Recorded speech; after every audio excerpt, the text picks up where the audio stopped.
Salut à tous, bienvenue dans ce nouvel épisode du podcast Dunk Hebdo, une émission spéciale en 2 parties consacrée au DH20, le classement des 20 meilleurs joueurs NBA par Dunk Hebdo. Qui dit émission spéciale dit dispositif tout aussi spécial puisque l'intégralité de la team Dunk Hebdo est présente aujourd'hui avec moi. Alors tout d'abord, on a notre expert digital avec Adrien. Comment ça va, Adrien ? Comme tu viens de prononcer le mot digital, ça va moins bien, on dit numérique, mais sinon ça va bien, on est prêt, on est content là, il y a beaucoup de choses à dire, ça va être très long mais ça va être, je pense que ça va être bien intéressant. On a aussi notre expert Balkan, on va pas préciser pourquoi, c'est Alan. Comment ça va, Alan ? Salut les gars, salut à tous. Ouais, franchement, ça va super. Les tractations ont été intéressantes cette semaine, je pense qu'on va avoir pas mal de choses à dire, donc c'est top. Notre spécialiste historique, notre Marc Bloch. Alors celle-ci, elle est technique. Hein. Marc Bloch. Ah oui. Ilias, comment ça va, Ilias ? Bah écoutez, plutôt bien les gars. Content de participer à cette émission. Je pense que ça risque d'être assez intéressant vu la complexité de l'exercice. C'est vrai, exercice très complexe, on va y revenir. Mais ça ne l'a pas empêché de découper. C'est notre expert découpage, Madiane. Comment ça va, Madiane ? Ça va. Tout en finesse le découpage. Faut avoir des arguments derrière. C'est ça. Et on a hâte de les entendre parce qu'il y en a, je vous avoue que Madiane, c'est un peu ma star de cet épisode, hein. Je vous avoue que c'est lui qui m'intéresse. Et puis, notre Patrick Balkany à nous, notre expert de l'évasion fiscale, c'est Tom. Comment ça va, Tom ? Souviens-toi de Victor Oladipo, Tom. Souviens-toi. Et du contrat de John Wall où il y a une partie qui doit compter dans le cap et l'autre non. C'est ça. Il faut ce genre d'arrangement quand on a le contrat de John Wall qui sera, petit spoiler, qui ne sera pas présent dans ce DH20. Donc, contrairement aux autres éditions du DH20, ce qu'on a fait cette année, c'est pour cette édition, c'est qu'on a réuni tous les classements des 6 personnes ici présentes et on va revenir là-dessus parce que ça amène forcément des débats. Petite note au passage, l'épisode est en 2 parties et les 2 parties ont été construites pour se répondre l'une à l'autre. Donc forcément, il y a certaines choses qui ne seront pas abordées dans cette première partie. Si vous nous découvrez à l'occasion de cet épisode, on vous invite à nous suivre sur Twitter, mais aussi sur les plateformes de podcast où vous écoutez l'émission. On remercie d'ailleurs deux de nos auditeurs, Abdou721 et Bulle Bizarre, pour leurs commentaires sur Apple Podcast. N'hésitez pas à nous laisser 5 étoiles sur Apple Podcast, ça aide toujours pour l'émission, pour qu'elle se développe. Nous, on marque la petite pause habituelle, puis on se retrouve pour la guerre.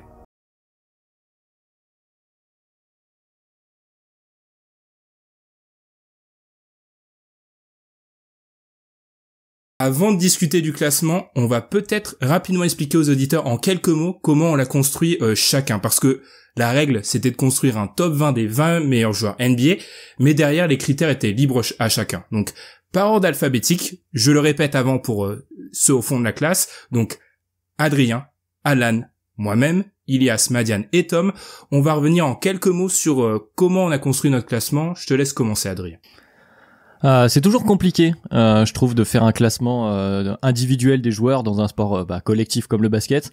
Alors moi, je me suis un peu posé la question, si je devais les classer dans l'ordre un par un, la meilleure façon dans ma tête pour moi de l'imaginer, c'était d'envisager par exemple une espèce de fantasy draft. Si je devais faire une fantasy draft pour la saison, de pick les joueurs un par un, et puis ensuite imaginer qu'ils disparaissent, évidemment, puisqu'ils ont été pick, et qu'on revient plus tard.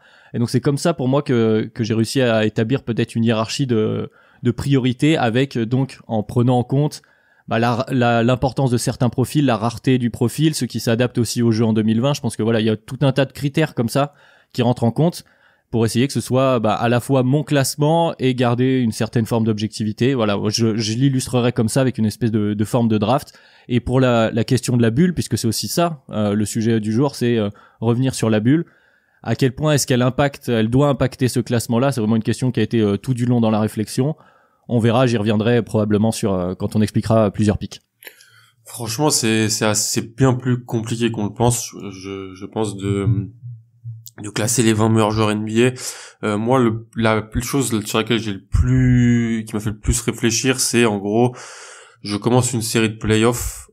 Quel joueur je veux comme à la base de mon équipe. Voilà, c'était vraiment et je pense qu'on pourra en discuter avec certains peut-être qui pensent que en termes de valeur, joueur de post-season contre joueur de saison régulière, des choses comme ça, c'est des choses qu'on va pouvoir mettre en avant. Moi, ce que j'ai vraiment essayé de faire, c'est voilà, je commence une série de playoffs, quel joueur je veux, en tant que premier joueur de mon équipe, et j'ai classé les joueurs comme ça. Donc ça a fait surtout des hiérarchies donc de plus en plus grandes, c'est-à-dire en haut il y a un joueur, on en reparlera, et donc comme ça c'est comme ça que ça s'est fait. Et ça a surtout l'impact de la bulle, on en reparlera, a joué beaucoup sur ceux qui ont des références de playoff contre ceux qui n'ont pas de référence de playoff, ceux qui avaient pas de référence de playoff et qui en ont eu juste sur la bulle maintenant. Toutes ces choses-là ont joué et ont engendré des changements dans mon classement.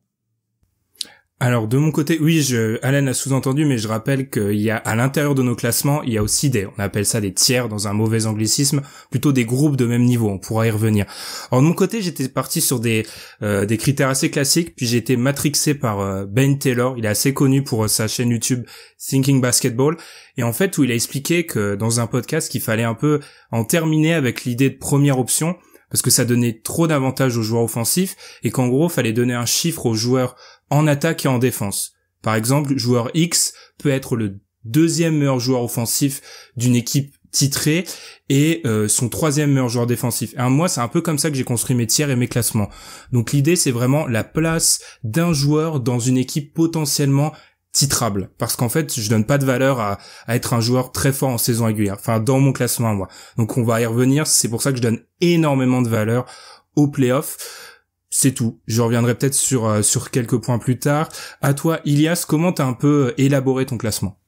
Bah déjà, j'avais pas mal sous-estimé l'exercice. Je pensais que j'allais être face à quelque chose que je pourrais facilement assumer, c'est-à-dire classer 20 joueurs avec différents critères.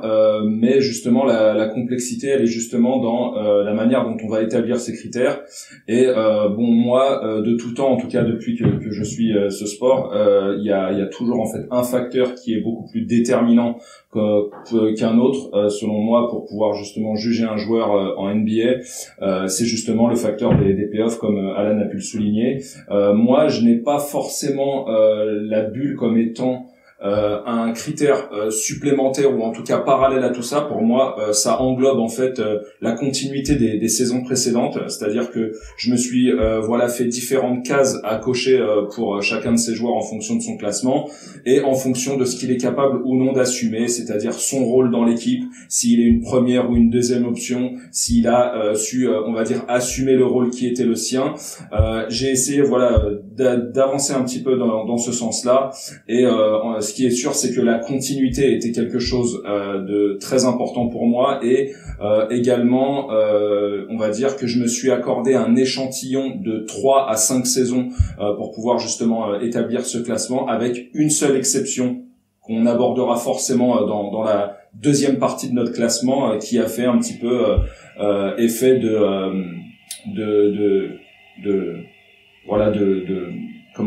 d'échantillon à part. Ok. Alors là, mon héros de cet épisode, Madiane. Comment as-tu fait ce classement, Madiane? J'ai cherché le chaos avant tout. Non, plus sérieusement. Déjà, moi, j'ai fait du regroupement par tiers. C'était vraiment important. C'est d'abord, je me suis dit, quel joueur je range dans quelle catégorie. Je les ai classés, en fait, par groupe de niveau. Et ensuite, à l'intérieur de ces groupes de niveau, j'ai commencé à faire monter, descendre les joueurs. Moi, ce que j'ai cherché, c'est effectivement plutôt la valeur dans l'effectif du joueur. J'ai pas voulu m'intéresser aux chiffres bruts de 25 points par match, etc. Moi, je me suis dit, quel joueur le plus valuable que je peux avoir dans mon effectif, celui qui m'accordera à la fois le plancher le plus haut possible sans pour autant limiter mon plafond. Et en fait, c'est comme ça que j'ai pu dans les tiers les regrouper, et je pense que du coup ça explique certaines choses dont on débattra par la suite. Et c'est vraiment cette affaire de chercher le plancher le plus haut tout en ayant le plafond le plus haut, et le joueur qui peut impacter le plus l'équipe. Et surtout, que des références playoff. Les références saison régulière, je les dévalorise énormément par rapport aux playoffs. On voit déjà une tendance vis-à-vis des playoffs. Tom, on va finir avec toi qui arbore, un magnifique, ou ça dépend des points de vue, Alan l'a un peu critiqué, un maillot des Brooklyn Nets floqué de Kevin Durant. Comment tu as un peu construit ton top 20? Alors, un peu comme vous, je me suis inspiré un peu des tiers. Comme toi, Ben, j'ai pu voir le contenu de Ben Taylor, mais en fait, ce qu'il a mis en fait dans ma tête me demandait, après trop de travail de réflexion, pour pouvoir refaire le classement en temps. Donc du coup, je n'ai pas considéré totalement ce qu'il a dit. Alors moi, ce que j'ai fait, c'est que dans mes tiers, j'ai privilégié et j'ai évalué les joueurs en fonction de ce qui te permettent d'avoir en tant qu'équipe. Est-ce que le joueur X te permet d'être par exemple top 10 attaque ou top 10 défense, c'est juste par sa présence. Donc ça, c'est une façon en fait que j'ai pu commencer à déterminer mes tiers. Et après, j'ai fait beaucoup on va dire, j'ai pondéré avec des facteurs de variance, puisqu'il y a on a décidé de prendre dans ce classement-là l'indice de santé à 100%. Donc du coup, ça a créé de la variance. C'est comme ça que j'ai pu après niveler mes tiers et les joueurs en les positionnant. Totalement, Tom, tu soulignes un bon point. On est parti du principe, alors aucun classement n'est parfait, on est parti du principe que tous les joueurs sont à 100%.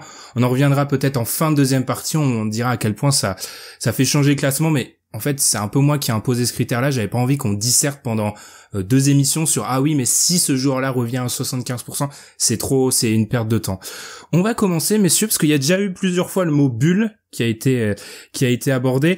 On va commencer avec mixer l'impact de la bulle avec peut-être son plus grand gagnant, c'est Jimmy Butler, parce que Jimmy Butler, dans notre édition d'avril dernier, se classait 13e. Alors, une chose est sûre, c'est qu'il a bien monté parce qu'il se classe maintenant 9e et il est au-dessus maintenant des Damien Lillard, des Nikola Jokic, des Embiid, on reviendra là-dessus. Je vais commencer par toi, Madiane, et on va commencer une petite rubrique que j'ai appelée 2 minutes pour convaincre. Alors, c'est quand un joueur beaucoup plus haut que le reste, en gros, on va lui laisser parce que là c'est une émission, on doit être un peu plus rapide, on va lui laisser un peu plus de temps pour nous défendre, son choix. Et toi, en l'occurrence, Madiane, tu as classé Jimmy Butler 6e, ce qui le place devant Stephen Curry, James Harden, Luka Doncic, etc. Pourquoi selon toi ça se justifie de mettre Jimmy Butler 6e meilleur joueur NBA? Alors, parce que pour moi, ce n'est pas un épiphénomène de la bulle. Et j'ai cherché en fait un peu plus dans l'historique de Jimmy Butler. Adrien le connaît bien, il l'a connu aux Bulls. Et malgré un coach nul, une équipe pauvre, ça allait en play-off. Ça mettait 2-0 à Boston et je pense qu'Alan, il a transpiré à ce moment-là. T'avais un peu transpiré lors du 2-0, t'étais pas serein. Mine de rien, avec une équipe qui était archi nulle, ça partait quand même en play-off. Donc déjà, niveau plancher, je pense pas que c'était l'effet de Wade ou de Rondo, ça. C'était l'effet de Jimmy Butler. Avoir Jimmy Butler t'assure un certain standard de niveau. Quand tu regardes ensuite Minnesota, depuis que Jimmy Butler n'est pas là, ils sont nulle part. Ils sont nulle part dans la NBA, ils tankent et ils chopent le premier choix de la draft. C'est pas que de la faute du départ de Jimmy Butler. Pas que de la faute du départ de Jimmy Butler, mais tu passes à une équipe qui, avec Jimmy Butler en saison régulière, était 4e derrière Houston, San Antonio et les Warriors. Et autant dire que ceux-là, tu pouvais pas passer devant à cette époque-là. Jimmy Butler se blesse. L'équipe est à 2 doigts de ne pas faire les playoffs. Il revient en catastrophe en fin de saison pour les qualifier dans un match ultime face à Denver. L'équipe sans Jimmy Butler n'allait jamais en playoffs et ils étaient avec l'avantage du terrain avant sa blessure. C'est dire le niveau de valeur qu'a Jimmy Butler dans cette équipe-là. Depuis qu'il est parti, ils sont nulle part. Philadelphie, pareil, il arrive, il a qu'une demi-saison finalement pour s'y faire dans ce trade, dans une équipe où c'est pas simple, où il y a des individualités. Cette équipe, moi je persiste à dire que il y a le shoot de Kawhi, mais au moment où ils mènent et ils ont l'avantage du terrain et ils rejouent à Philly, il doit y avoir 3-1 et pas 2-2 et ils sont censés gagner cette série. Ça doit pas jouer au shoot de Kawhi, la série doit être terminée avant. Ils ont perdu, mais j'ai pas l'impression qu'ils étaient forcément une moins bonne équipe que Toronto et Toronto est allé chercher le titre. Donc pareil, encore une fois Philly, ils partent. Finalement Philly actuellement, où est-ce qu'ils sont? C'est pas que de sa faute, etc. Mais ça fait quand même encore une fois pas mal de hasard. Et là il arrive au hit, ça clique. Alors on peut me dire qu'il n'y a pas que lui, il y a Duncan Robinson, il y a Ken Rincknen, quoique Ken Rincknen sur ses playoffs, est-ce qu'il a vraiment été impactant? Moi je n'ai pas trouvé très très flamboyant. Enfin voilà, certes il y a d'autres impacts, il y a Bam Adebayo, mais le Heat est allé en finale NBA, le Heat a tabassé Milwaukee, 68 victoires. C'est pas n'importe qui, c'était à bande à Giannis et c'était censé être ceux qui allaient en finale haut la main. Désolé, mais en fait, ça fait beaucoup trop pour Jimmy Butler. Donc, moi, je lui donne le respect qu'il mérite et c'est pour ça que je le place aussi haut. Alors, je comptais lancer Ilias, mais ce qui est bien, c'est qu'on est en visio aujourd'hui. J'ai vu des réactions du côté de Paris, d'Alain Guillou. Pas mal de réactions pendant la prise de parole de Madiane. Qu'est-ce qui te fait réagir? Non, pour moi, c'est vrai, tout ce qu'il dit est vrai, mais c'est pas que à chaque fois à cause du départ de Jimmy Butler que les équipes qu'il quitte deviennent sont dans une pire situation. C'est des décisions aussi de GM, des décisions de proprio et tout ça. Ça fait 4 fois. Ouais, mais soit il est très chanceux, mais t'as vu il quitte les équipes au bon moment. T'as vu les comment on appelle ça, les franchises dans lesquelles il était, il y a eu mieux géré, j'ai l'impression, depuis quand même 5-6 ans. Donc oui, si tu regardes de façade, et je suis d'accord avec toi, et en fait, il faut lui donner du crédit parce qu'à chaque fois, il arrive dans une meilleure situation, il la surélève, et quand il part, la situation dans laquelle il était est moins bonne que celle dans laquelle il se trouve. Donc ça, faut donner du crédit, je suis vraiment d'accord là-dessus. Et il était le meilleur joueur d'une équipe qui a été en finale NBA. Ça, je suis d'accord avec toi. Après, de là, pour moi, à le mettre devant Damian Lillard et James Harden, je sais pas. Voilà, c'est juste ces deux joueurs-là où je me dis bon. Je pense pas qu'en fait, là, c'est une affaire, du coup, dans le tri du plafond. Alors, un peu moins pour James Harden, surtout pour Damian Lillard. J'ai pas l'impression que le plafond que peut atteindre Damian Lillard soit aussi élevé, en fait. Malgré tout ça, j'ai pas cette impression-là. Ça se discute, mais au moins, pour moi, il passe Lillard sur cette affaire-là où je me dis, est-ce que j'envisage vraiment Damian Lillard, première option? Je le fous à l'Est et je réfléchis à ça et j'ai vraiment eu du mal à l'envisager. Et pas en fait sur ses qualités offensives, elles sont là. Mais en fait, en playoff, c'est aussi une affaire de ne pas avoir de faiblesse. Et de l'autre côté du terrain, Jimmy Butler en laisse beaucoup moins qu'un Damian Lillard.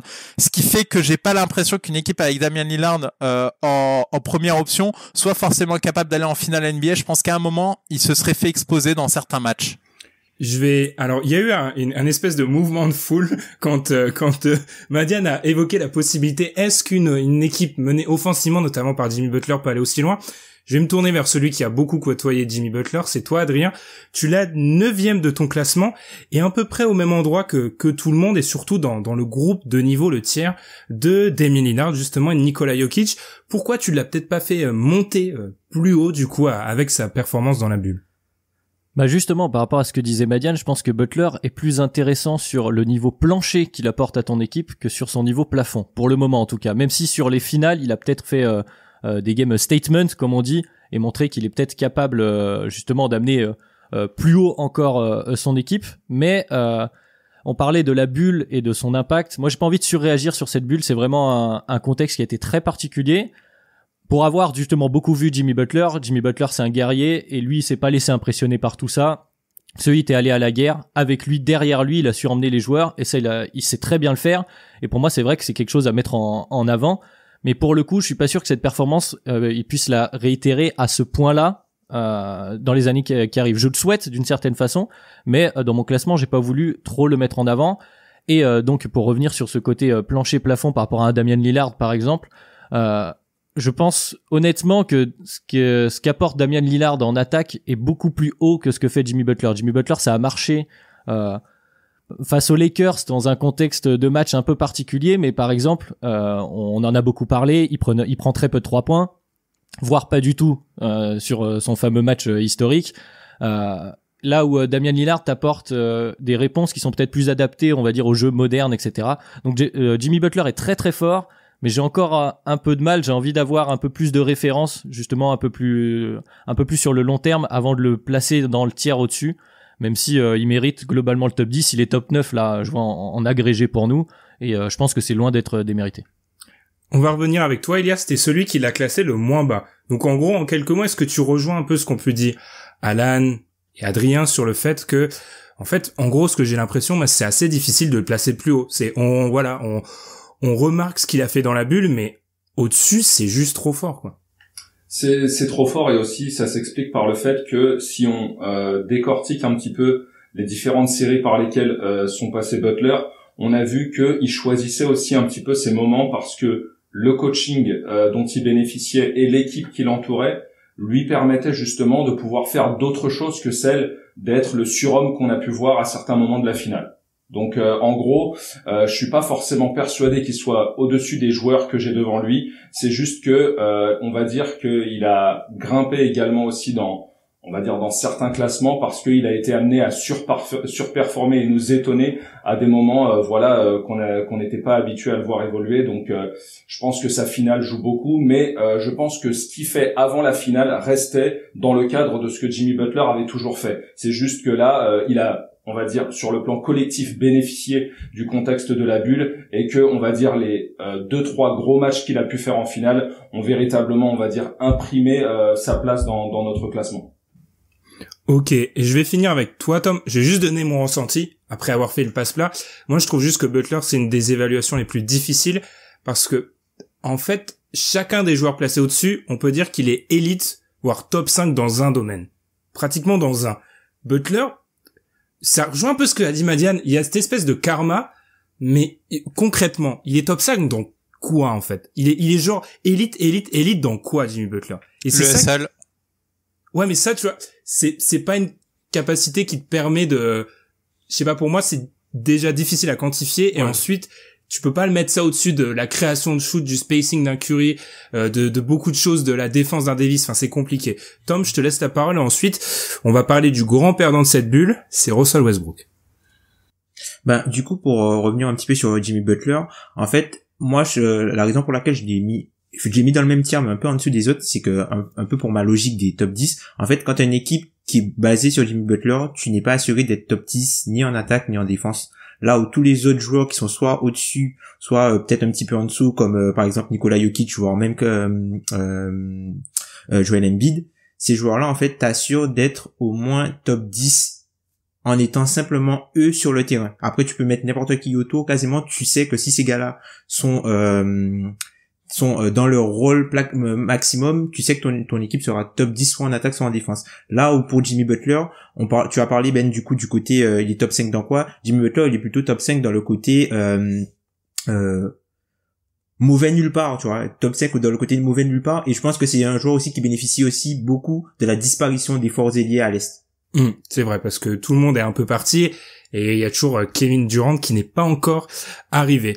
Je l'ai dit, on va revenir sur le grand perdant, enfin, d'un point de vue classement de ce DH20, c'est Russell Westbrook. Dans le classement agrégé de nos auditeurs, il était 10e.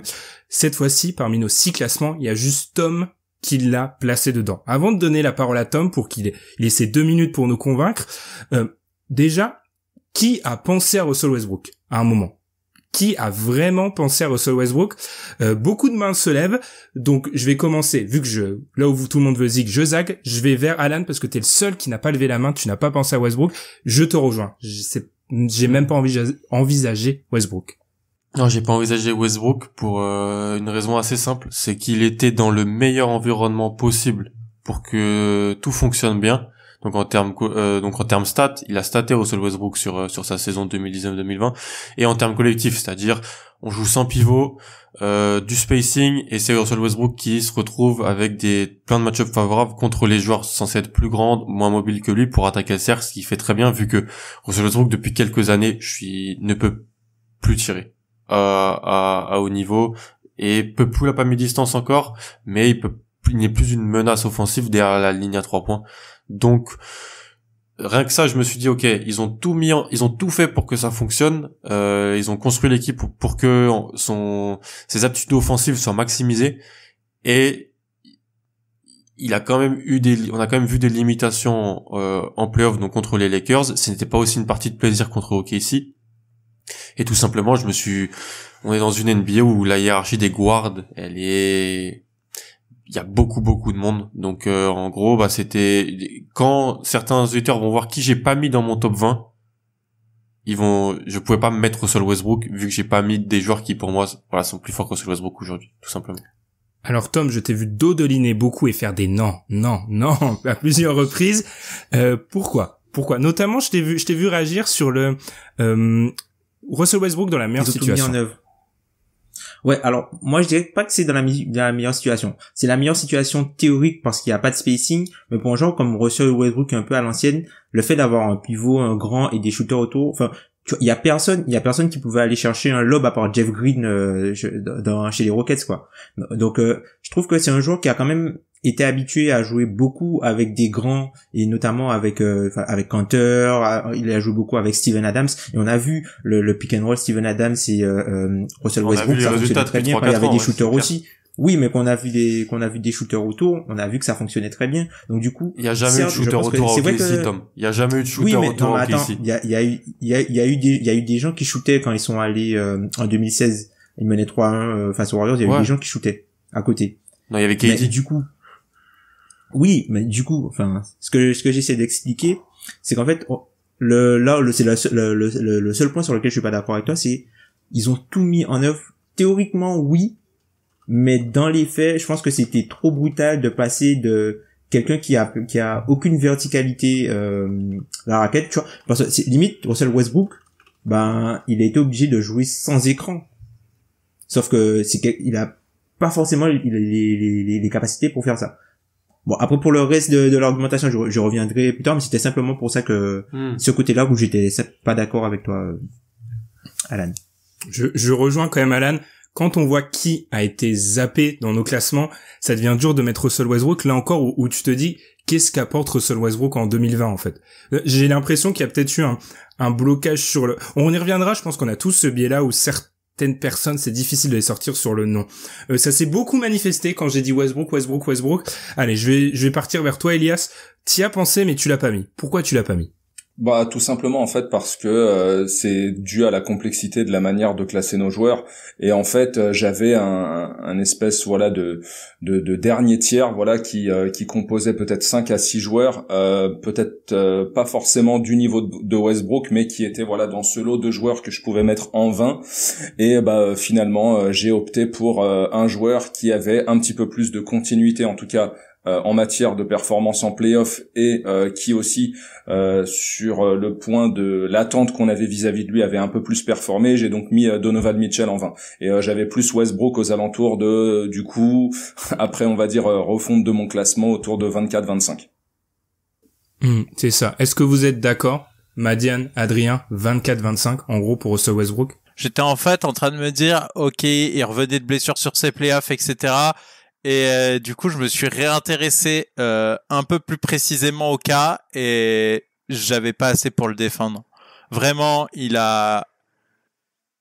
si Houston avait pu avoir une chance, il fait partie de ceux qui les ont gâchés. Et je me suis dit, tiens, est-ce que s'ils avaient pas tradé Chris Paul, ils auraient peut-être pu poser plus de difficultés? Et ma réponse a été oui. Et à partir de là, sachant que j'ai mis Chris Paul tout en bas de mon classement, et il partait derrière. Il partait derrière et forcément le tiers derrière, il était au-delà de la 20e place, 23, 24, 25. Adrien, en quelques mots, est-ce que t'es d'accord avec ce qui a pu être dit par Alan un peu plus extrême entre guillemets et Madiane et Elias sur la non-présence de Westbrook dans ce classement? Donc ouais, moi effectivement, j'ai repris un peu ce que tu disais, le concept des noms. C'est-à-dire qu'au début, quand on couche le DH20, on commence à mettre plein de noms, puis après on essaye de les agencer. Donc effectivement, au début j'ai mis Westbrook, mais après je vais reprendre ce que disait d'une part Ilias, et de l'autre Madiane, c'est que effectivement Westbrook, il est peut-être sur une pente. Alors il y a les circonstances atténuantes de la blessure, etc., mais peut-être sur une pente descendante, on va dire, par rapport à l'évolution de son jeu. Moi, sur ses playoffs, je l'ai trouvé, par exemple, à beaucoup plus prendre de pull-up, à beaucoup moins agresser le cercle. Alors ça s'explique peut-être par sa blessure, mais ça peut s'expliquer autrement. Et par rapport aux autres joueurs de ce tiers, effectivement, Westbrook, pour moi, plus je réfléchissais, plus il descendait pendant que d'autres montaient, et donc il s'est retrouvé à sortir du top 20. Ça s'explique surtout par le fait que les Lakers, voilà, parce qu'on sait qu'il est arrivé en d'abord il a dû revenir d'abord de sa blessure et ensuite entamer donc ses playoffs directement d'entrée de jeu par les Lakers. Et en tout cas, s'il y a bien une des raisons pour lesquelles il pouvait ne pas attaquer le cercle, alors qu'il l'avait fait pendant toute la seconde partie de la saison, en modifiant un peu son jeu et en étant bien meilleur que ce qu'il n'était au début de la saison, c'est justement aussi parce que les Lakers proposaient, on va dire, une des plus grosses protections de cercle de la ligue, et ça expliquait aussi le fait que Westbrook pouvait pas donner sa plénitude dans cette série. Après, on va y revenir dans ce classement-là quand tu es incapable de mettre un shoot extérieur dans la NBA en 2020, il va falloir que tu sois très très fort dans beaucoup de domaines. Exactement. On va revenir. Encore un argument pour Jimmy. Bah, contre Jimmy, oui, selon le point de vue, parce que de tête, dans notre 20 agrégé, il y a combien de personnes qui shootent pas vraiment? Il y en a, ils sont tous meilleurs que Westbrook déjà au shoot en fait. Tous, même les big men. Même Jimmy, mais plus chance. Donc Tom, en quelques mots. Pas en pourcentage. Peut-être pas en pourcentage, mais enfin, faut pas oublier que Westbrook, je voyais la stat depuis 2013, avec un tel volume de shoot, il est bon dernier, enfin bref, à 3 points. Tom, en quelques mots, pourquoi du coup t'as conservé Westbrook dans ton top 20 en complément de ce que t'avais dit un peu auparavant? Alors du coup, moi je l'ai conservé pour plusieurs raisons, enfin 3 grosses raisons. Alors j'ai pas mal considéré en fait la partie de janvier, à partir de janvier jusqu'à avant l'arrêt de la saison là, ça c'est une période d'environ 23 matchs où Harden était un petit peu plus en difficulté, et puis Russell Westbrook a montré qu'il avait quand même les épaules d'un leader d'équipe, notamment offensivement, où il est à 38% d'usage, 1,16 points par shoot tenté, avec presque 58 de true shooting. Donc c'est quand même énorme pour un joueur qui, enfin, avec un tel volume, d'avoir une efficacité comme ça, qu'on connaît les déchets qu'il y a dans le jeu de Westbrook, notamment sur tout ce qui est perte de balle. L'autre raison, c'est qu'en fait la bulle, j'ai nuancé, puisque il a repris en milieu de série face à OKC. Donc il a pas eu le temps de se mettre en jambes. C'est quelqu'un qui a eu la Covid-19, enfin je sais plus, qui a eu ouais. Donc du coup, c'est quelqu'un qui a eu la Covid-19 plus sa blessure au quadri, et il reprend directement en playoff. Donc pour moi, on n'a pas vu le vrai Russell Westbrook qu'on aurait pu avoir. Donc c'est pour ça que j'ai un peu nuancé du coup la bulle, même si il y a des éléments qui peuvent être retenus contre lui par rapport à ses participations précédentes en playoff, où il n'y a pas forcément eu d'évolution. Donc du coup, vu qu'il a eu peu de temps de se mettre en condition, et qu'il a eu des adversaires difficiles d'un coup, ça aussi, je l'ai un peu nuancé, et c'est pour ça qu'il est encore resté dans le top 20. Autre chose, c'est le côté variance avec Russell Westbrook. Russell Westbrook, c'est un joueur qui a énormément de variance dans ses performances, puisque qu'il soit bon ou pas, il va garder le même jeu. Et les jours où ça va pas rentrer, ben tu perds. Les jours où ça rentre, tu gagnes. Et en fait, les défenses, un peu comme on le voit avec les shooters comme Duncan Robinson, qu'ils mettent 10-3 points ou qu'ils en mettent qu'un, les défenses ils défendent pareil, parce qu'ils ont la volonté de prendre les shoots, et ils ont la volonté d'avoir du volume. Et le volume, c'est dangereux pour un adversaire quand t'es en réussite. Donc du coup, il a quand même gardé ce volume-là, et ça lui donne beaucoup de variance dans ses performances. Donc du coup, je trouve que c'est à son max, il peut aller un petit peu plus haut. Et après, il y a pas tous les joueurs qui sont pas capables d'assumer un tel volume. C'est un joueur qui a pas forcément peur d'échouer. On l'a vu, sa fin de match totalement ratée contre OKC. Si lui, il prend pas la balle, Harden le fait pas. On voit qu'Harden limite se cache, il veut pas prendre la balle. C'est lui qui doit prendre ses responsabilités. Et du coup, je pense que ce sont des choses qui m'ont fait considérer le cas de Russell Westbrook dans le top 20, même si c'est pas, même si je pense qu'il y a d'autres choix. Il y a d'autres joueurs que j'aurais peut-être préféré, mais le côté vraiment, initiation et, côté volume, puisqu'il y a des joueurs qui sont plus bas mais qui sont moins capables d'assumer un tel volume, puisque assumer le volume mauvais NBA c'est quelque chose de très dur, et il y a pas mal de joueurs qui sont en deuxième option qui n'arrivent pas à le faire, ou même si ils se mettent à le faire, ils seront aussi également moins propres, et je pense que ça aussi c'est quelque chose qui est important, assumer le volume. Voilà pour Russell Westbrook. Alors on y reviendra, on peut pas le format nous oblige à accélérer, mais sur pas mal de réflexions, j'ai vu Alan et moi-même un peu lever les sourcils. Parce que je trouve qu'on peut pas considérer que c'est un avantage que Westbrook prenne ses responsabilités, parce que Harden les prend pas, en fait. Enfin, c'est plutôt le problème de l'autre, c'est pas...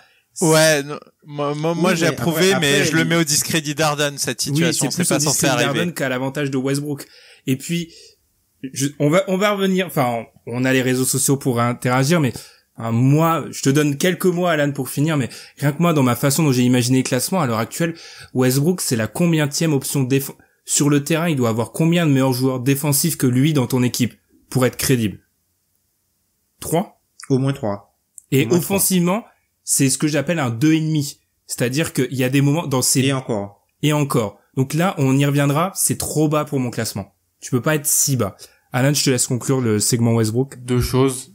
je reviens sur deux arguments. Tom, t'as dit qu'il a été excellent, donc à la période de janvier sans Harden, c'était quand il y avait plus de mecs pour lui faire des lobes, c'est quand on lui avait écarté le terrain complet pour qu'il attaque le cercle. Donc c'était quand même un environnement nouveau et c'est là où il a excellé avant d'échouer pendant les playoffs. Et surtout, ouais, on le défend pareil, mais en fait on le défend pas. C'est-à-dire qu'il y a personne qui se met avec lui sur la ligne à 3 points comme Duncan Robinson, Kai Korver, les shooters, on le chasse pas, Russell Westbrook.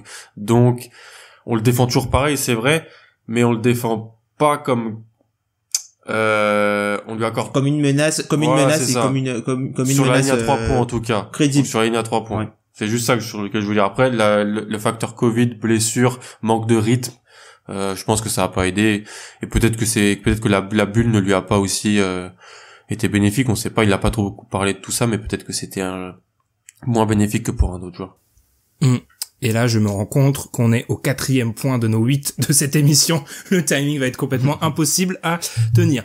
Ilias, je reviens vers toi parce qu'on va parler, on change un peu de dimension, on va parler de quelqu'un. Alors on parle de Butler, le gagnant à bulle, peut-être le perdant, Westbrook, quelqu'un qui n'y était pas, et c'est d'ailleurs la personne la mieux classée qui n'y était pas. Oui, c'est ça. C'est Bradley Beal. Tu l'as mis 14e de ton classement. Pourquoi si haut? T'as 2 minutes pour nous convaincre que Bradley Beal est bien un top 15 joueur NBA. Alors tout simplement parce que en fait Bradley Beal il s'est frayé un chemin en fait dans mon classement. En fait, il a coché différentes cases des critères que j'avais établis là où d'autres ne les remplissaient pas, alors que je considérais pourtant ces joueurs meilleurs que lui. Je sais pas si j'arrive plus ou moins à me faire entendre. En gros, j'ai des joueurs comme Kyrie Irving et Paul George derrière lui, alors que je considère ces deux joueurs comme supérieurs intrinsèquement. Mais disons que les derniers faits d'armes de ces deux joueurs les ont pénalisés, les ont fait chuter dans mon classement, et je pense que Bradley Beal il est aussi desservi par le contexte dans lequel il est, c'est-à-dire que si il avait pu bénéficier ces dernières années d'un effectif autre que celui des Wizards, avec on va dire tout son lot de mauvais management et de poisse concernant son franchise player entre guillemets en la personne de John Wall, je pense qu'on aurait pu voir Bradley Beal on va dire dans un contexte beaucoup plus favorable pour pouvoir justifier son classement. Mais après il vient quand même selon moi cocher des différentes cases, déjà celle du fait d'assumer son statut de leader. À aucun moment il ne s'est plaint par exemple du contexte dans lequel il était, il l'a même assumé jusqu'à prolonger à Washington. Évidemment, les billets verts sont là aussi pour légitimer tout ça selon lui, mais voilà, on parle d'un joueur qui a tourné à plus de 30 points de moyenne, avec des énormes perfs au-delà des 40 ou de 50 points, qui était borderline All-Star et qui a même été, selon beaucoup, snobé, que ce soit pour l'All-Star Game ou que ce soit pour les All-NBA Team. Donc, en gros, il a un petit peu la bonne place. Mais on va dire que c'est quand même quelqu'un qui a dû faire face donc à tout son contexte et qui malgré celui-ci a performé. Et je pense que quand même si voilà on était amené à on va dire interchanger la place de Bradley Beal avec beaucoup de joueurs de ce classement, je pense que non seulement on pourrait justifier la place que je lui donne, mais en plus on pourrait peut-être pourquoi pas le voir légèrement au-dessus, ou alors en tout cas à la place qui est la sienne et que je lui donne, c'est-à-dire au 14e rang. Je vais continuer avec toi, Adrien, parce que ça tombe bien. Tu n'as pas Bradley Beal dans ton classement. Alors, on l'a dit, c'est assez compliqué. Souvent, les joueurs qui sont absents finissent 23, 22, 21, 24, bref. Pourquoi tu n'as pas Bradley Beal dans ton classement? Donc ouais, moi Beal, je vais un peu reprendre les arguments d'Ilias contre lui. C'est-à-dire qu'effectivement, la question de se dire, est-ce que si on met Beal dans une autre des équipes un peu plus cotée, il serait forcément plus performant, ça me semble être une question où disons que la question est un peu trop vite répondue pour moi, pour reprendre une expression qui a été fameuse cet été. C'est vrai que son profil notamment de shooter et de très fort scoreur amène à penser qu'il pourrait l'être, mais ses références commencent à dater un peu en play-off, elles sont plus très impressionnantes, et en fait au moment où j'ai fait le classement au début, j'avais Beal dans ce classement et il est descendu progressivement parce que je me suis dit si je mets Bradley Beal à cet endroit-là, il y a beaucoup d'autres joueurs dans la ligue qui sont il y a quelques autres joueurs dans la ligue qui sont dans des situations peut-être un peu similaires de très forts scoreurs dans des équipes de bas de tableau que je vais avoir envie de mettre également à cette place-là, et je pense notamment à des Trae Young, des Zach LaVine, des joueurs de ce style-là qui ont des chiffres, alors peut-être un peu moins importants que ceux de Bradley Beal. Après, il était dans une équipe qui défend pas du tout, il se bougeait pas du tout en défense. En fait, c'est tous ces profils, ce tiers de joueurs-là, qui pour moi fait que Beal a dégringolé plutôt autour de la 25-30 que du 20-25, comme on parlait par exemple pour Russell Westbrook, même si j'admets la possibilité qu'il le soit, mais j'ai besoin de références. On a parlé des performances playoff par rapport aux performances saison. Pour l'instant, Bradley Beal, depuis qu'il est à la tête, entre guillemets, des Wizards, a fait des très fortes performances en saison régulière. À voir, donc, petit astérix, on va dire, de mon côté. Madiane a rugi. Pourquoi, Madiane, tu veux réagir? Non, mais parce qu'en fait, il y a un truc qu'il faut bien comprendre, c'est que je pense qu'il y a beaucoup de joueurs dans cette liste qu'on aurait mis à la place de Bradley Beal, qui aurait scoré pareil. Pourquoi? Parce qu'en fait, il était dans une équipe qui a décidé qu'il ne défendrait pas une cacahuète, mais ils n'ont pas défendu. Et non, ils pouvaient pas, et ils l'ont pas fait. Mais au moins, c'était clair. Mais c'était il y avait pas le personnel, mais c'était une équipe c'était open fire, tout le monde tirait, c'était parti, et le voir mettre de telles moyennes de points dans cette équipe, c'est normal. C'est normal, les gars. Ça, mais c'est normal. Ils étaient tout tournés vers l'offensif. Il y a bien un moment où... je pense que Madiane, pour peut-être nuancer, tu veux dire c'est normal pour un joueur de cette trempe. Ouais, pour un joueur de cette trempe. Et je pense qu'il y en a d'autres. Tu dis un Devin Booker, tu as open fire comme ça, qu'il en mette autant, ça me choque pas. Il y a pas mal de joueurs. Et puis pour les références en playoff... Devin Booker, il est top 20. Il est top 20. Moi, je l'aide, Devin Booker. Bon. Pour les mêmes raisons. pas Mais tout à fait. c'est parce que tous vous surévaluez l'offense, l'attaque. Mais ça, c'est un autre débat. Mais bon, on va reparler du cas Devin Booker, je pense. Mais quoi qu'il arrive, il y a des joueurs, enfin, et les références de playoff de Bradley Beal, Kyrie Irving, il met 40 points en finale, je pense au même moment où Bradley Beal a ses dernières références de playoff. Mais Kyrie Irving, il joue avec LeBron James. Il en met 40 en finale. Il en met 40 en finale, il met le tir de la gaine sur la tête de Stephen Curry. Enfin, non.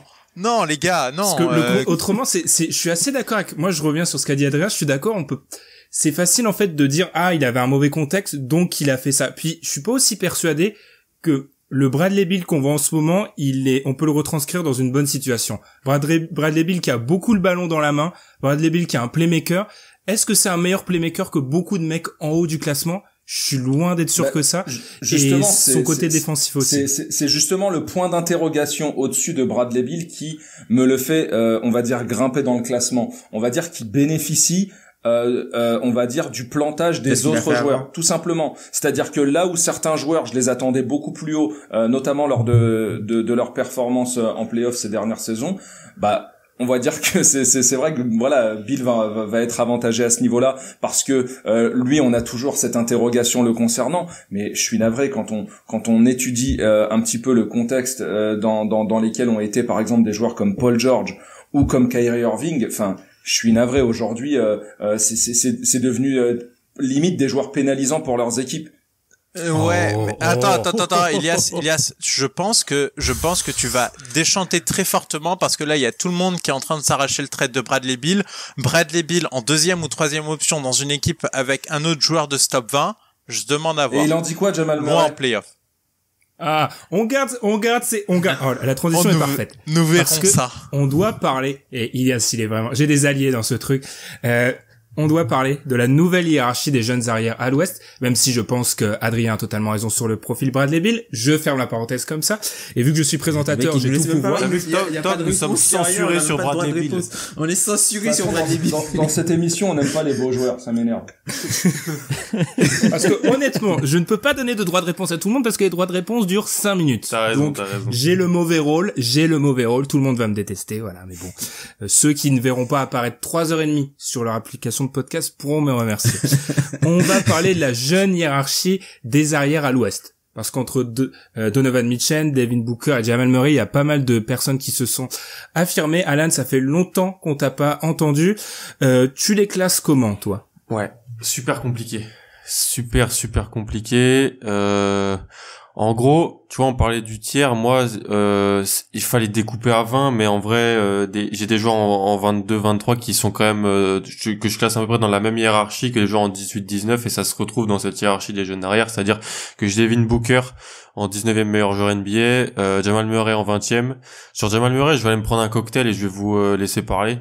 Je vais vous laisser vous en parler. Ça va être mon... et Donovan Mitchell en 21, malheureusement que j'ai voilà juste pour moi c'est vraiment des joueurs assez proches. C'est des joueurs, donc Jamal Murray, lui a fait les moins bonnes saisons régulières des trois, je pense, hein, les moins bonnes saisons régulières des trois. Il a le plus de références en playoff, mais c'est très impacté sur ses playoffs 2019-2020. Même si contre Portland, je tiens à le rappeler, en 2018-2019, Jamal Murray était très très bon. Devin Booker, pour moi, c'est le meilleur joueur des trois. Donc je le classe devant, mais il n'a joué 0 match de playoff. C'est pour ça qu'il est que 19e, mais pour moi, il a vraiment le potentiel pour être plus haut. En tant que, ce qu'il a montré son développement en tant qu'initiateur offensif, je pense que c'est le meilleur initiateur offensif des trois.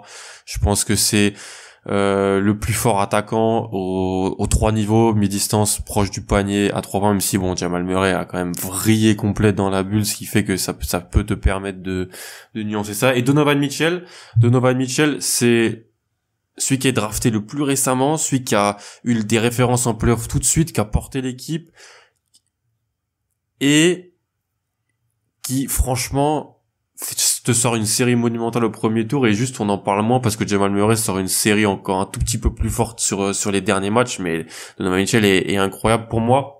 Ces trois joueurs vraiment qui sont dans la même sphère. Ce qui me surprend le plus, c'est que Jamal Murray ait rejoint cette sphère-là aussi rapidement dans la bulle de 2020. Et pour moi, je classe Devin Booker en tant que meilleur joueur. Ça va un petit peu à l'encontre de ce que je pouvais dire dans mon intro en disant que les playoffs étaient un juge de paix, que je mettais de l'accent sur les playoffs, c'est-à-dire que dire ça et après mettre Devin Booker plus haut, un chouïa plus haut que Murray et Mitchell, ça peut faire sourire.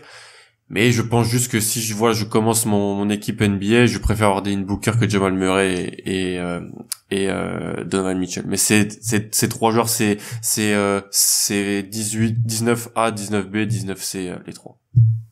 Tom, je t'offre ton droit de réponse, pas sur la même question, hein, mais je t'offre ton droit de réponse sur ce classement. Scandaleux. Mitchell, Booker, Murray. Moi, en fait, c'est un peu le triptyque, en fait, qui me rappelle ce qu'on pouvait avoir à l'époque avec, par exemple, Paul George, Kawhi Leonard, Jimmy Butler et Gordon Hayward. En fait, moi, ce triptyque-là, je trouve que, un peu comme Alan, hein, je trouve que Devin Booker est un meilleur initiateur que les deux autres joueurs. Alors, je vais m'expliquer.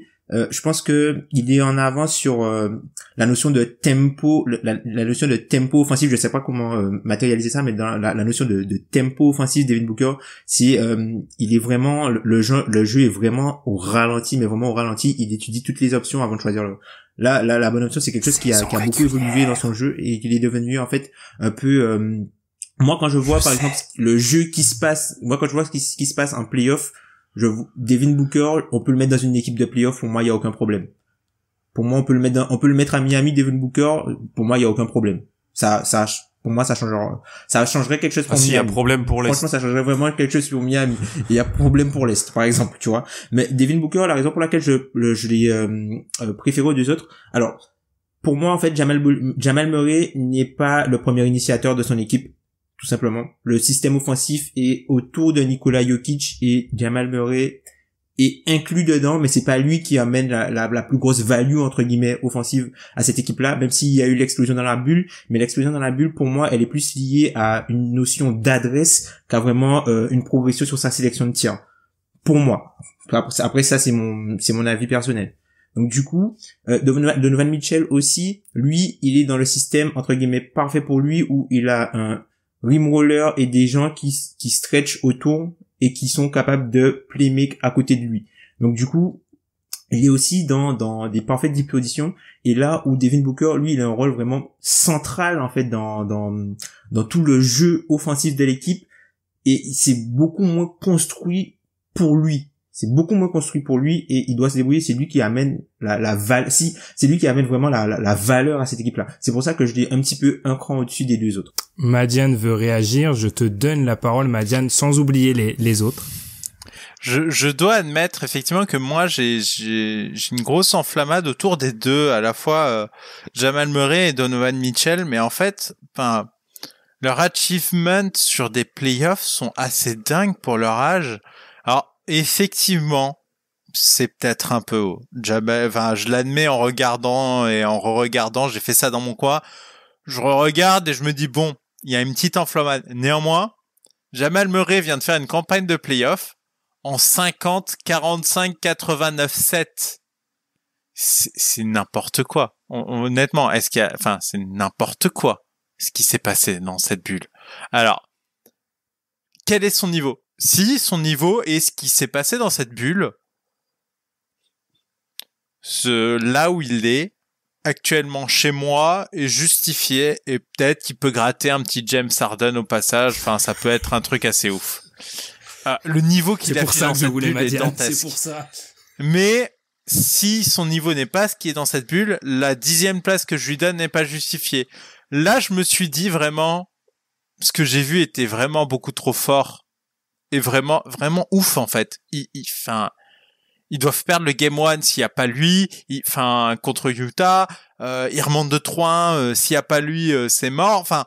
Oui, il est dans des conditions parfaites, mais c'est incroyable ce qu'il a fait, le gars. C'est tout bonnement, c'est démentiel.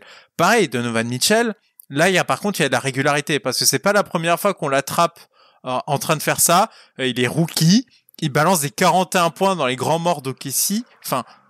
C'était un truc de dingue. Le mec était rookie, 41 points en playoff, rookie.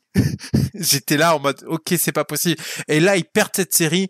Mais bon, ils perdent cette série à une gamelle et franchement, il y a Bogdanovic, est-ce qu'ils la perdent? Avec une pointe à 57 points quand même dans cette série. C'est monstrueux ce qu'il a fait. Sale. Non mais c'est incroyable. Et Donovan Mitchell par contre, ok, ça peut paraître haut, 13e, néanmoins, là il y a beaucoup trop de références. Et Murray, je parie un peu sur sa pointe actuelle. Mitchell, il y a quand même beaucoup. Alors, il est dans des bonnes conditions, etc. À la base, l'équipe du Utah, elle est pas construite pour lui, et pourtant, il fait des dingueries. À la base, il est drafté, personne l'envisage à ce niveau-là. Oui, mais ça fait 2 ans que l'équipe, elle est réfléchie comme lui en tant que, ça fait 2 ans. Alors, je m'octroie mon moment pour convaincre de Jamal Murray, parce que moi, ça fait partout, ça fait 3 semaines que je lis que Jamal Murray, la bulle peut-être, explosion, etc. Quand on analyse les statistiques avancées, les playoffs de l'année dernière de Jamal Murray sont déjà historiques. L'année dernière, il n'y avait pas de bulle. Ils sont déjà bons. Ouais, et il les sauve. Il les sauve 2 fois. On voit que ça fait 2 fois de suite que Jamal Murray fait campagne de saison régulière, je parle de 2018-2019, bonne. Il explose en playoff. Campagne de saison régulière 2019-2020, bonne. Il explose en playoff. Et en fait, moi, c'est juste parce que ce mec a des capacités qui sont extrêmement valables en playoff. Sans faire un parallèle avec Kyrie Irving, il est capable, sur du 1 contre 1, d'être il était sur la bulle statistiquement et même visuellement un des 5 meilleurs joueurs. Ce que n'est pas Donovan Mitchell. Donovan Mitchell fait des pointes, mais Donovan Mitchell n'est pas un joueur qui, d'un point de vue 1 contre 1, isolation, est à ce point élite. Donovan Mitchell c'est un joueur qui a déjà plus de fluctuations, je trouve, qu'un Jamal Murray.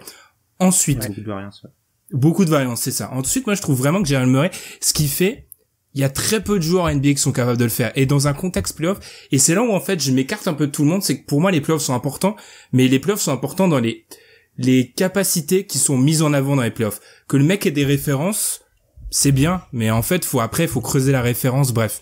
Jamal Murray, pour moi, je le mets au-dessus. Quant à Devin Booker, je vais faire mon Pascal Pro, mais ça n'engage à rien de dire que ce qu'il fait. Tu vaux mieux que ça. je vaux mieux que ça, ouais. Mais ça n'engage à rien, en fait, de dire que ce qu'il fait, ça s'adapte en playoff. Et le tempo, oui, c'est le tempo de la saison régulière. On voit avec bien des joueurs du classement que ceux qui font, en fait, ça ne se reproduit pas. Et mener le jeu en playoff, alors le shoot, ça se reproduit. Mais alors mener le jeu d'une équipe en playoff et mener le jeu d'une équipe en saison régulière qui a pas joué un match important depuis le début de la carrière de Devin Booker, c'est différent. Jamal Murray, il mêle pas totalement le jeu de Denver. Ah, mais j'ai jamais dit ça, Tom. Mais je dis qu'en fait... T'as dit mener le jeu d'une équipe en playoff, c'est pas pareil. Ah, mais j'ai jamais dit que Jamal Murray menait le jeu de son équipe en playoff. J'ai dit qu'il apportait... Mais tu viens de le dire. Non, il disait par rapport à Booker, par rapport à Booker. S'agirait d'écouter Monsieur Feller. J'ai dit par rapport à Booker. Par rapport à Booker. Là où Jamal Murray, je trouve, lui, et on y reviendra par rapport à Kyrie Irving, moi c'est un argument que je retiens pas parce qu'en fait, on met Irving aussi haut sur les mêmes capacités, en fait. Donc, je vois pas où est le problème de Jamal Murray, où Irving n'a jamais été l'initiateur numéro 1. On va peut-être continuer, je vais revenir sur toi, Elias, parce que je te donne le mot de la fin sur ce point-là, sur Mitchell et Booker, et qui est la dernière personne? Jamal Murray. Jamal Murray, que tu viens de défendre. Alors, moi, j'ai les mêmes arguments qu'Alan pour défendre, on va dire, le cas de Booker que j'ai mis au-dessus de Mitchell. Mais là où j'ai Mitchell un chouïa devant Jamal Murray, c'est justement dans la répétition des performances, comme le soulignait Madiane. C'est-à-dire que ce qu'il a fait cette saison en play-off, c'est pas non plus la première fois. Et c'est juste le point et la petite parenthèse en fait que je voulais ouvrir et fermer rapidement, c'est que sur un des critères qui est selon nous tous un des plus déterminants, Donovan Mitchell a les plus grosses, on va dire, références en play-off. Et ça, pour moi, c'est quand même quelque chose qui compte. Et c'est la raison aussi pour laquelle je l'ai devant des joueurs comme Ben Simmons. Tu vois, j'avais un espèce de ballottage à la place de numéro 20. J'avais du Donovan Mitchell, j'avais du Russell Westbrook, j'avais du Ben Simmons, j'avais quelques joueurs comme ça. J'avais même du Bam Adebayo, mais finalement, j'ai opté pour la continuité dans les performances en play-off de Donovan Mitchell. Mais il manque de playmaking un peu, Mitchell. Ouais, mais quand tu mets 57 points dans un match, c'est-à-dire à 2-3 paniers du record de Jordan, c'est que ça va quand même. Tu peux te permettre un petit déficit de playmaking, sachant que personne peut t'arrêter, quoi. Putain, s'il avait battu le record, mais quel mais blasphème. pas sur son match, mais au global. Non, mais par exemple, tu vois, au global, tu vois, je pense que par rapport aux deux autres, c'est celui qui a le moins de capacité naturelle de playmaking. Ça, Tom, c'est sûr, c'est la raison pour laquelle c'est hyper important pour moi. C'est la raison pour laquelle, tu sais, en fonction des différents critères, par exemple, j'ai Booker devant, parce que pour moi, c'est absolument indéniable sur la valeur intrinsèque du joueur et sur, on va dire, la capacité à construire une équipe autour. Je prends tous les jours Booker, ça c'est clair et net. Madiane, je te laisse le mot de la fin avant qu'on enchaîne. Ouais, sur Donovan Mitchell, s'il y a bien une interrogation, c'est est-ce que si on lui enlève Rudy Gobert, qui est peut-être l'un des meilleurs poseurs d'écran de cette ligue et qui a peut-être les meilleurs screen assists, est-ce que c'est pareil? Et je me pose sincèrement cette question. S'il y a une limite à lui donner, c'est peut-être celle-ci. Ouais, parce qu'il joue 50% de ses possessions en pick and roll. Donovan Mitchell sur les playoffs. Donc en gros, c'est pour ça que je parlais du 1 sur de la création à partir de rien. Je pense que c'est pas le meilleur des trois. On va continuer avec un autre absent de cette bulle, qui n'est pas dans le classement agrégé, c'est Klay Thompson. Klay Thompson qu'on retrouve chez Tom et qu'on retrouve le plus haut chez Adrien. Je retourne vers toi, Adrien. 14. Pourquoi Klay Thompson est si haut? Est-ce qu'on l'a pas oublié un peu vite? Je pense qu'on l'oublie un peu vite, et par rapport à ce qu'on disait un peu en début de podcast pour expliquer comment on construisait le classement sur la capacité d'un joueur à s'intégrer dans une équipe et à élever et le plancher et le plafond, je pense que Klay Thompson c'est peut-être la meilleure, on y reviendra, mais la meilleure des deuxièmes options entre guillemets que tu puisses avoir dans cette ligue, parce qu'il t'amène tout ce que tu veux. Il peut shooter, défendre très fort, prendre feu et gagner des matchs à lui tout seul, et les matchs où c'est pas lui qui doit prendre la lumière, il sait aussi s'effacer et faire le sale boulot entre guillemets. Et pour moi Klay Thompson, c'est quand j'ai un des top 10, on va dire, des joueurs top 10, en tout cas des 2-3 premiers tiers une fois dans mon équipe, le deuxième joueur que je veux mettre à côté, je pense qu'en priorité je prends Klay Thompson, et c'est pour ça qu'il est aussi haut. Il y en a peut-être d'autres autour là en première option qui seraient plus intéressants que Klay Thompson, mais si je dois prendre un deuxième joueur, je crois que peu importe qui j'ai pratiquement, le deuxième joueur que j'ai envie de prendre, c'est Klay Thompson dans tous les cas. Donc c'est pour ça que chez moi il est 14. Avant de donner la parole à Tom, ton avis sur la question, Alan, parce que tu fais partie de ceux, donc avec Ilias, Madiane et moi-même, qui n'ont pas mis Klay Thompson. Je l'ai. Ah, j'ai mal vu le classement. Donc tu fais partie des gens avec Ilias et moi-même qui ne l'ont pas dans leur classement. Pourquoi? C'est une bonne question. Je pense que là où Adrien met en avant le plancher que t'apporte Klay Thompson dans une équipe de playoff NBA, moi je mets en avant son manque de plafond si c'était ma première option ou que j'avais un besoin de création, de création balle en main, d'un de mes deux meilleurs joueurs de mon équipe. En fait, ça va pas plus loin que ça. Et là où je trouve aussi que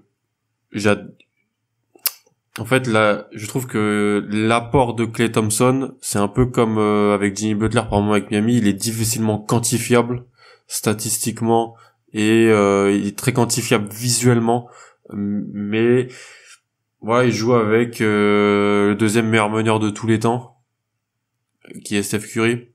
Il a joué avec pendant 3 saisons le poste 3 le plus létal offensivement de tous les temps, qui est Kevin Durant. Et il était ce troisième joueur, avec aussi Prime Draymond Green, qui était aussi ce qu'il était. Donc en fait, je vais pas dire les phrases bateau du « j'aimerais bien voir Klay Thompson dans un autre contexte où il serait option numéro 1 pour pouvoir l'évaluer ». Non, c'est pas quelque chose c'est pas quelque chose qui serait très intéressant, je pense. Mais juste, du fait que ce qu'il a à côté, je peux pas le mettre au-dessus de joueurs qui sont à côté, et ça montre surtout qu'il y a une concurrence dans le backcourt en NBA aujourd'hui qui est trop fort, tout simplement. Mais est-ce que je peux poser juste une question du coup à vous qui avez pas Klay Thompson? Est-ce que vraiment tu mets Paul George devant Klay Thompson dans ce style-là? Oui, parce que oui, quand même. Oui, parce que dès la défense, le playmaking à l'aile, voilà, juste ça. Même si bon, on est dans une période. Klay Thompson a aussi le bénéfice de pas avoir joué dans une campagne de playoff. Peut-être que ça se serait mal passé. Je sais qu'avec Ben, on a souvent parlé tous les deux. Est-ce que Klay Thompson a eu des moments de trou en playoff? Apparemment, je pense que Ben pourra peut-être en parler, je sais pas. Ouais, et du coup, par rapport à Klay Thompson, moi, je suis assez d'accord. J'ai toujours trouvé qu'il avait un collier d'immunité par rapport à ses mauvaises performances en playoff, qui sont un peu cachées à côté de celles de Curry, qui a souvent eu du sucre cassé sur son dos. Je me pose aussi la question de sa valeur défensive. Si je reprends encore une fois ma question, je ne pense pas qu'à l'heure actuelle, Klay Thompson puisse être le deuxième meilleur défenseur d'une équipe qui gagne le titre. Pour moi, il est troisième. Et clairement, je vois que ça pose des questions, mais je pense qu'il est plus troisième. Déjà, en l'occurrence, tu peux défendre le fait qu'il était déjà troisième dans tous ses titres. Et offensivement, c'est un 2. Je pense que c'est un 2, 2,5. Donc, encore une fois, sur mes classements, c'est trop bas pour entrer dans le top 20.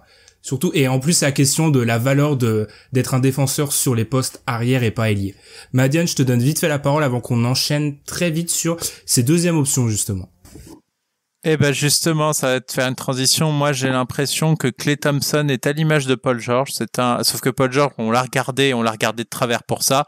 C'est qu'il peut très bien te mettre plus de 30 points, mais il peut très bien t'en mettre 15. Et finalement, moi, j'ai l'impression que les deux se valent du coup dans cette affaire de deuxième option, et que on attend trop d'un Paul George, mais que si t'en attends autant qu'un Klay Thompson, ça va. Tom, ça fait à peu près 25 minutes que tu as ton petit doigt levé. Alors, je te laisse reprendre tout ce que tu dois reprendre. Simplement, pour pas être trop long, hein, pour Klay Thompson, un peu comme Adrien, moi j'ai valorisé le côté fit à tous les joueurs qui sont au-dessus. J'ai valorisé. Ah, vous avez du bruit de fond. Tout le fit par rapport aux joueurs qui sont au-dessus. Et en fait, Klay Thompson, j'aime bien le qualifier de joueur métamorphe, c'est-à-dire que en gros, si tu le mets avec n'importe quel joueur qui sont dessus, tu peux insérer un autre joueur imparfait à côté, sans que ça te coûte quoi que ce soit. Donc du coup, si on prend effectivement ton raisonnement de deuxième option en attaque parce qu'il a pas forcément, deuxième 2,5 en attaque parce qu'il a pas forcément le côté playmaking et création individuelle, et deuxième option en défense parce que ça peut pas être ton point of attack defender, tu peux pas, c'est un joueur qui va être plus intéressant sur les aides que sur du homme à homme, balle en main, quoi, du balle en main face à face. Donc, du coup, effectivement, si on prend ton raisonnement, Ben, sur ce côté-là, je comprends bien. Après, là où je suis pas d'accord avec Madiane, c'est que pour moi, Paul George est en train d'essayer de mimiquer le jeu de Klay Thompson, alors que ses qualités sont tout autres que ça. Paul George, il doit aller sur la ligne, il doit faire des trucs. Klay Thompson, on n'attend pas ce qu'il aille sur la ligne. Je trouve que la force, je veux pas défendre du classement de Bade Taylor, c'est que il surréagit pas au fit, en fait. Parce qu'il y a beaucoup de joueurs qu'on surévalue à cause du potentiel fit. Et lui, il réagit pas au fit, et j'ai toujours trouvé, après, c'est un débat qu'on a nous, que le fit est parfois totalement survendu, et qu'avoir de la puissance de feu, c'est jamais trop, on peut pas s'en plaindre. Alan, Kyrie Irving, je vais te rappeler de mauvais souvenirs, pour beaucoup, c'était un des joueurs les plus difficiles à classer de ce classement. Est-ce que t'as un peu ressenti ça? Ouais, je pense parce que Kyrie Irving, c'est un joueur qui a pas joué des trois derniers playoffs. Donc si les playoffs sont un juge de paix pour un joueur qui avait tellement bien performé dans des playoffs passés, donc 2016-2017, c'est un petit peu compliqué. Kyrie Irving, je pense que sur le plan statistique, ces deux dernières saisons en saison régulière en tant qu'initiateur offensif, ça est un des tout meilleurs meneurs de NBA. On est sur un joueur qui a avoisiné 30% d'usage et qui a quasiment 60% de true shooting, 3 fois plus de passifs que de pertes de balles. Bon, c'est de la statistique, je suis d'accord, mais moi, franchement, même si ça s'est mal fini du côté de Boston, c'est un des tout meilleurs meneurs de la ligue. Je pense qu'il joue énormément l'année prochaine. Donc en 2020-2021. Je pense qu'il va falloir qu'il gagne des matchs parce qu'il a été super fort offensivement avec les Nets, mais l'impact collectif était pas exceptionnel. Bon, il y avait pas Kevin Durant, bien sûr, mais il est dans une équipe qui quand même pouvait gagner plus de matchs à l'Est. J'avais l'impression que Kyrie Irving était sur le terrain. Et surtout, c'est ce que je dis depuis très longtemps avec Kyrie Irving, c'est qu'il pâtit de sa campagne de playoff 2016 et de ses playoffs et de ses finales, parce que on l'a vu tellement fort, on l'a vu être meilleur que Stephen Curry sur la fin de cette série, que maintenant on a des attentes énormes pour lui, on a des attentes de top 10 NBA pour moi, chose où je pense qu'il est peut-être statistiquement, mais qu'il est peut-être pas autre chose. Donc en fait, il y a une sous-performance collective de Kyrie Irving depuis 3 saisons qui fait que on dit ouais, mais c'est juste des stats de saison régulière, alors qu'en fait pour moi c'est quand même un très fort joueur de saison régulière et qui a montré qu'il pouvait être un très fort joueur de playoff. Il a tout montré, playoff, saison régulière, il a juste pas montré les deux en même temps et avec la même équipe, avec un peu de continuité. Donc très difficile à classer, mais je le mets dans cette 4e partie du top 20. Je vais juste poser une question parce que par rapport à Kyrie Irving, pour qu'on conclue cette première partie, on en a parlé, on part du principe que tous les joueurs sont à 100%. On l'a tous dans notre classement. C'est le joueur le plus bas, techniquement, mais on l'a tous dans notre classement. Qui le sort si on prend en compte l'argument blessure? Personne. Tout le monde le garde. C'est intéressant. Moi, personnellement, je le sors, du coup. Enfin, si on prend en compte l'argument blessure, je donne trop d'importance à ça.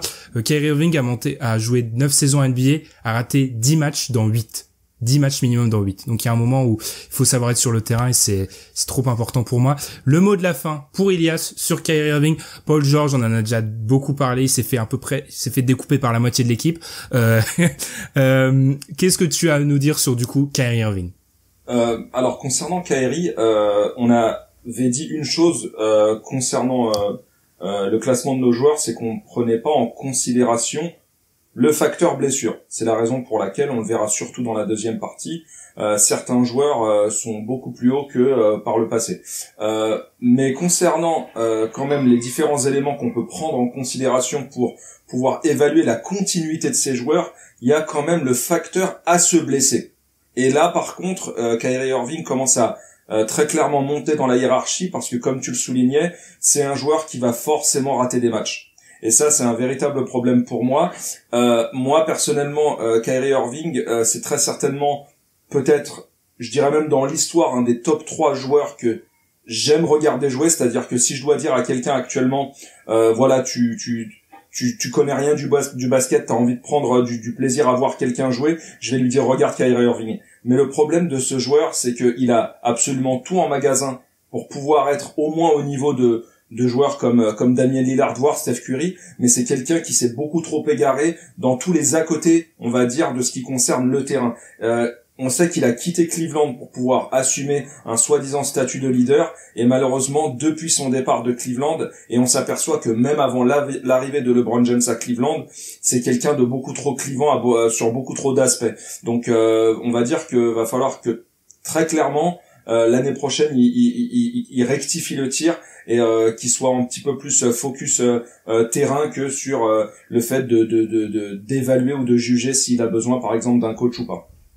Eh ben, rendez-vous au DH20. Oui, Tom.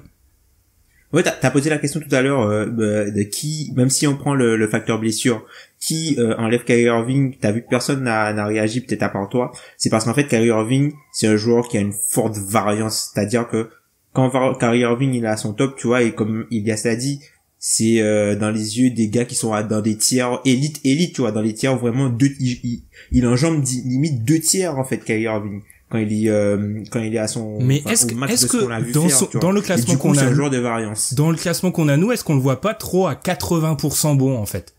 Si vous voyez ce que je veux dire. Si on le voit pas déjà. Ouais, c'est ça. Je sais pas. D'un point de vue un peu composition de classement, ça me pose quelques questions quand j'ai l'impression qu'on lui donne peut-être plus de bénéfices du doute que certains autres joueurs. Parce qu'on a déjà vu des trucs qu'on n'avait pas vu avec ces mêmes joueurs. C'est ça. Après, c'est un bénéfice du doute qu'on donne collectivement. Donc, il y a peut-être de ça. Mais à voir, parce que c'est quelqu'un qui se maintient toujours. On a fait le premier DH20 après les finales 2016. Depuis, Alan l'a dit, c'est pas la joie, la carrière de Kyrie Irving, et il se maintient. Et moi, ça, c'est un des trucs qui m'a posé question. C'est qu'il se maintient toujours. Enfin, alors que depuis, certains joueurs on va parler, on n'est pas revenu sur Paul George, mais ont largement descendu, alors que peut-être, de leur côté, il y a eu des contre-performances.